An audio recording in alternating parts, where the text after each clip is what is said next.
Em meio à discussão sobre o uso de mandados de busca e apreensão coletivos durante a ação das Forças Armadas no Rio de Janeiro, o governo decidiu mantê-los. A medida foi duramente criticada pelo Ministério Público, por exemplo, que chegou a emitir nota técnica na qual considerou essas possibilidades ilegais.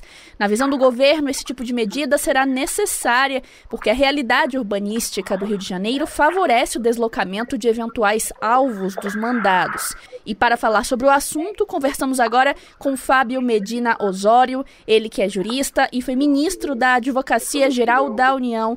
Olá, doutor Fábio, seja bem-vindo mais uma vez à Rádio Justiça e muito obrigada por nos atender. Agradeço a você, Jéssica, e satisfação falar com os ouvintes da Rádio Justiça. Ok.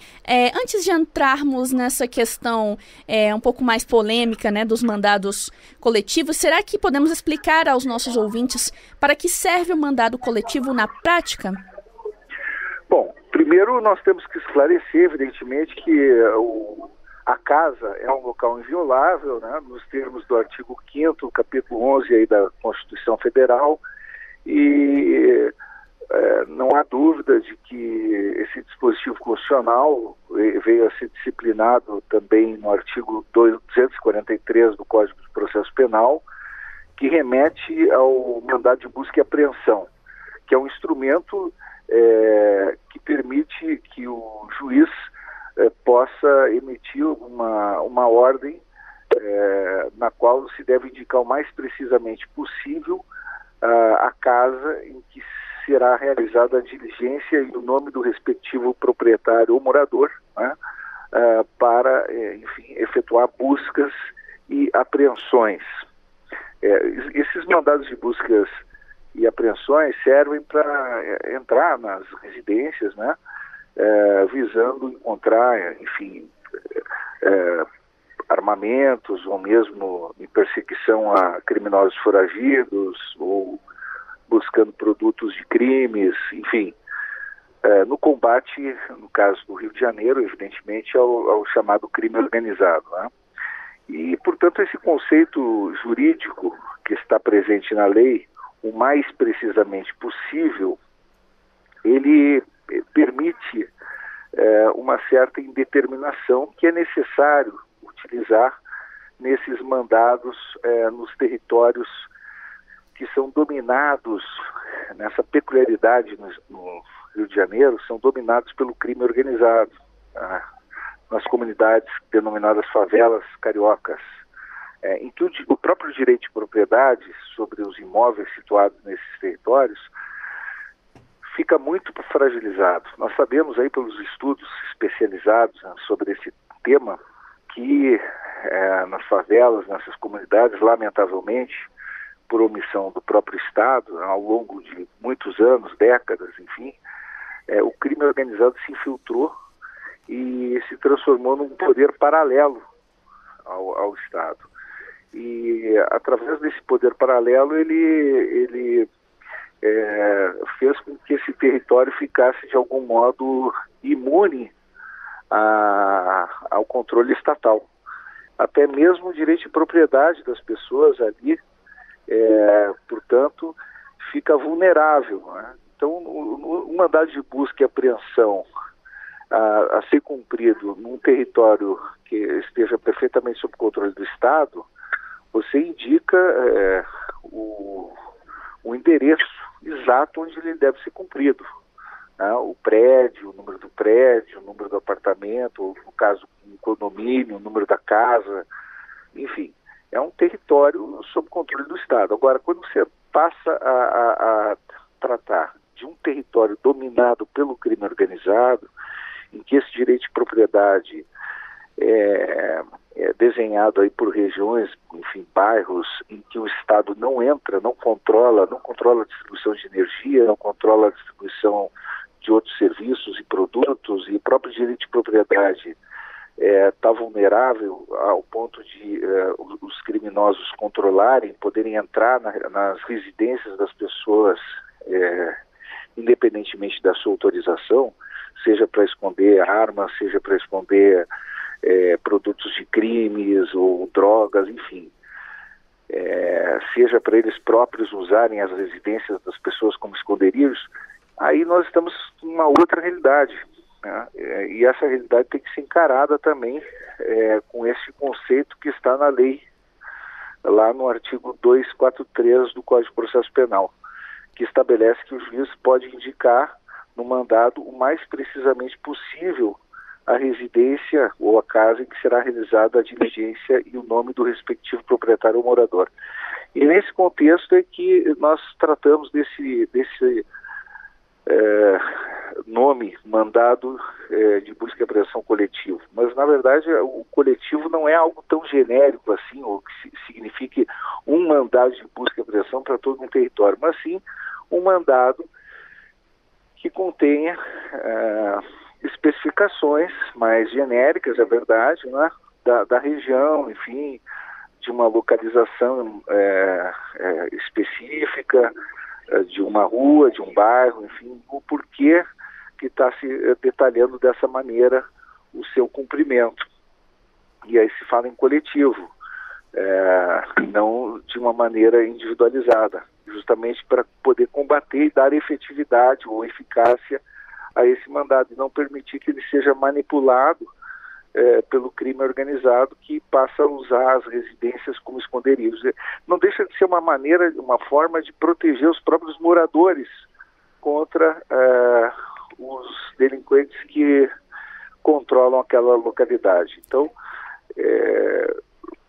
não há dúvida de que esse instrumento jurídico, ele é necessário, sim, na intervenção federal realizada aí no Rio de Janeiro, para que haja eficácia no combate ao crime organizado que detém esse poder paralelo. Então, em conclusão, essas ações resguardariam o direito dos próprios moradores, no caso, direito de segurança e direito também de propriedade que o senhor mencionou, porque essa foi uma preocupação manifestada pelo próprio Ministério Público, né, que disse que isso poderia atentar contra as garantias individuais. Mas, no fim das contas, esses seriam, sim, os meios adequados para fazer com que essa intervenção ocorra com êxito. Eu não tenho dúvida alguma de que esse tipo de instrumento resguarda e assegura efetividade aos direitos fundamentais dos próprios moradores, porque eles ficam protegidos contra a ação dos criminosos integrantes dessas organizações, que poderiam usar de modo espúrio as suas próprias residências, né, para invadirem, para ocultarem produtos de crimes. E aí, com esses mandados de caráter mais genérico, eles terão que permitir a entrada das Forças Armadas, das Forças Policiais, que serão passíveis sempre de responsabilização por qualquer abuso de autoridade, mas o certo é confiar nas instituições públicas, porque elas são bem treinadas, especialmente as Forças Armadas, são treinadas para não cometer abusos. E nada impede que o Ministério Público acompanhe as operações, nada impede, inclusive, que a Corregedoria do Poder Judiciário organize, nesta força-tarefa, a presença de juízes, que eles próprios possam também servir como mandados, né? Porque se sabe que a lei prevê que a presença do juiz, por si só, já serve também como mandado para a entrada nas residências. Então, quer dizer, nessas operações, não há nenhum óbice que juízes e membros do Ministério Público procedam esse acompanhamento, caso haja alguma deliberação nesse sentido, ou consenso nessa direção. Mas o certo é que, independentemente desse acompanhamento, as forças públicas, né, as Forças Armadas, com esse instrumento em seu poder, terão a responsabilidade e a prerrogativa de entrar nas residências, poderão filmar as suas ações.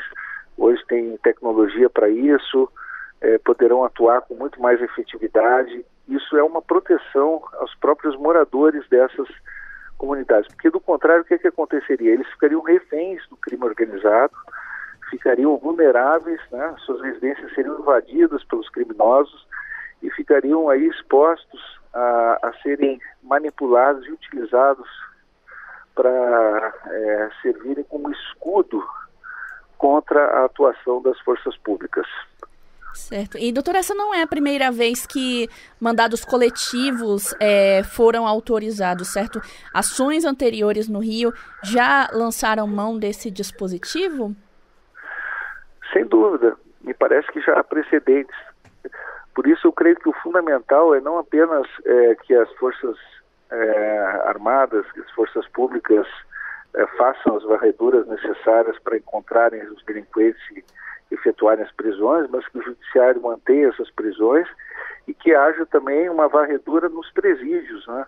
Que haja uma autêntica faxina nos presídios do estado do Rio de Janeiro, enfim, que essas operações se alastrassem Brasil afora, mas que haja, como eu sempre digo, uma gestão integrada entre segurança pública e gestão prisional, porque não é possível que as mesmas facções fiquem agrupadas dentro dos mesmos presídios. Isso é sabidamente inviável. E os presídios precisam ter, digamos assim, uma disciplina muito rigorosa, né? Não pode entrar celular, quer dizer, precisa separar presídios de acordo com o grau de periculosidade dos presidiários, dos presos, né? Presídios de segurança máxima precisam ter tratamento rigoroso ao ponto de cortar as comunicações, de ter efetivamente o RDD implantado, o regime disciplinar diferenciado, né? Para que efetivamente sinta o rigor e não tenha comunicação externa, que os presos não possam organizar o crime organizado de dentro dos presídios, que é o que acontece em todo o Brasil hoje.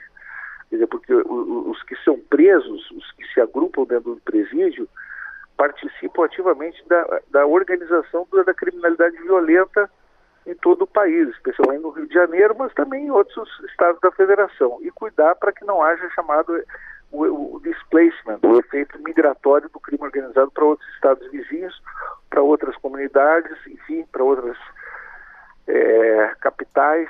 Tudo isso é muito importante, que haja um planejamento nacional de combate ao crime organizado, já que a intervenção é no Rio de Janeiro, mas que o governo federal fique muito atento em relação a todo o país, porque o crime atinge os brasileiros como um todo. Muito bem, eu acabei de conversar com o Dr. Fábio Medina Osório, ele que é jurista e foi ministro da Advocacia Geral da União, e falou aqui sobre o uso de mandados de busca e apreensão coletivos durante a ação das Forças Armadas no Rio de Janeiro. Dr. Fábio defendeu aqui a autorização de mandados coletivos como essenciais para que a intervenção federal no Rio de Janeiro alcance êxito. Doutor Fábio, mais uma vez, muito obrigada pela participação e pelos esclarecimentos sobre o assunto. Eu que agradeço e parabenizo o trabalho da Rádio Justiça, e também a participação aí e a oportunidade de falar com seus ouvintes.